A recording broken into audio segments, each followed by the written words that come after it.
Salam Rahayu, salam sedulur papat. Tema editorial kali ini adalah Politik Sapu-Sapu Gubernur Jakarta.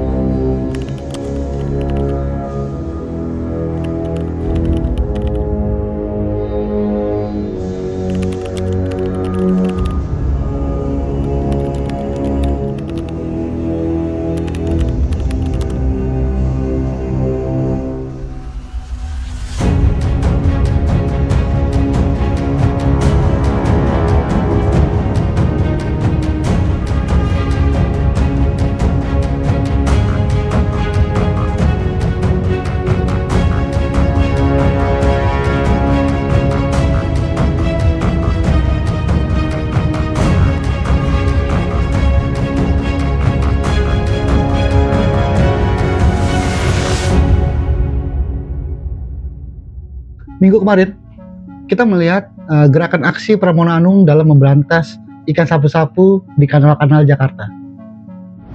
Pramono bukan orang biasa. Ia gubernur dan politisi yang punya karir panjang. Pengalamannya kuat, backingnya juga hebat. Dalam sebuah partai besar juga. Jadi, tidak bisa memahami gerakannya hanya dengan satu tafsir. Dan perang melawan ikan sapu-sapu, yakinlah, bukan sekedar ingin membasmi ikan predator itu. Ada gelagat bahwa aksinya memberantas sapu-sapu adalah simbol atau malah siasat yang tak terlihat. Dalam percaturan politik Jakarta, lawan-lawan politiknya harap berhati-hati. Semua ini bukan tentang ikan. Ini soal politik jangka panjang. Bisa saja niatnya adalah menyapu semua musuh-musuh politiknya atau sapu bersih kemenangan politik di pilkada dan pilpres 3 tahun lagi. Lihat saja, antusiasnya dalam gerakan ini hingga mengerahkan semua sumber daya yang dimiliki. Sebagai gubernur, Pramono menginstruksikan perang sapu-sapu yang artinya semua jajaran pemerintah dari yang paling rendah hingga di gubernur akan melakukan perang besar. Pramono tidak salah, karena ia adalah politisi berdedikasi. Maka memainkan bahasa simbol adalah keniscayaan. Kepentingan politik harus bisa dibungkus dalam gerakan samar, agar lawan-lawan politiknya tidak sadar membaca tafsir yang keliru. Maka, bisa saja, perang sapu-sapu adalah kode tertentu, selain isyarat untuk lawan dan kawan politiknya. Sebab, ikan telah lama naik kelas menjadi penanda sebuah gerakan. Bagi para pembaca sejarah, pastilah pernah menemukan literatur tentang politik dan ikan. Sudah sejak zaman Kekaisaran Romawi, ikan menjadi sebuah simbol. Itulah kode rahasia sebagai tanda pengenal bagi sesamanya. Kode ini juga menjadi penanda tempat pertemuan sangat rahasia. Masyarakat Tiongkok juga menjadikan ikan sebagai simbol. Simbol sebuah gerakan. Ada kisah ikan yang melompati gerbang naga sebagai gambaran perjuangan merubah nasib yang membutuhkan keberanian.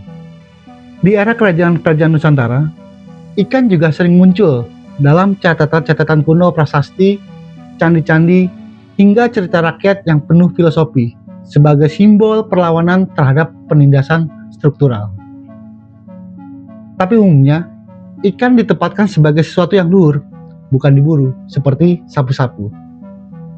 Sebab ikan sering dihubungkan dengan penghormatan pada leluhur. Di Kuningan, Jawa Barat misalnya, ada mitos ikan dewa yang diyakini sebagai jelmaan prajurit Prabu Siliwangi. Di Probolinggo, Jawa Timur, juga ada ikan bernama Sengkaring, yang konon jelmaan prajurit Majapahit, sehingga sangat dikeramatkan. Jadi, fenomena maraknya membasmi ikan predator ini, sapu-sapu, juga sebenarnya adalah simbol dalam gerakan politik yang tersiasati. Mungkin jangan mudah terpedaya. Jika ada gerakan memburu sapu-sapu hanya karena merusak gorong-gorong atau mematikan ikan lokal. Karena sangat bisa jadi, semua adalah sandi yang harus dimengerti secara teliti. Siapa itu ikan sapu-sapu? Siapa pula ikan lokal? Lalu bagaimana dengan gorong-gorong yang rusak? Semua harus diterjemahkan dengan tepat. Pramono Anung adalah elit politik yang tidak tanggung-tanggung. pergaulannya segunung, sementara jaringannya juga sangat menggelembung. Jadi percayalah, jika ia mulai bergerak, semua akan ikut bersiap, hingga gerakannya tidak akan bisa dibendung. Jadi, inilah fenomena sapu-sapu dalam perpolitikan Gubernur Jakarta.